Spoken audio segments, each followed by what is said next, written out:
Ang mga Kristiyanong Ortodokso ay aktibong nakikibahagi sa pagtataguyod ng kapayapaan at pag-ibig, kapwa sa kanilang sariling buhay, at sa mas malawak na mundo sa kanilang paligid.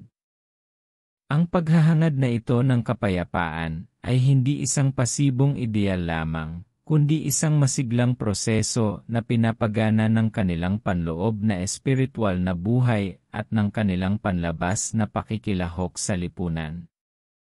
Makikita natin kung paano nagsisikap ang mga Kristiyanong Ortodokso na magtayo ng mga tulay at magsulong ng pagkakaisa sa pamamagitan ng kombinasyon ng mga mapagnilay na gawain na nakatuon sa personal na pagbabago at aktibong pakikilahok sa mga inisyatibong tumutugon sa mga kawalang katarungan sa lipunan at nagpapagaan sa pagdurusa. Tatalakayin sa pananaliksik na ito ang mga tiyak na espiritual na disiplina at mga gawaing panlipunan ng mga Kristiyanong Ortodokso, upang maipakita kung paano ang magkaugnay na aspeto ng kanilang pananampalataya ay nakatutulong sa kanilang pagsisikap na isulong ang kapayapaan at pag-ibig sa iba't ibang antas ng lipunan.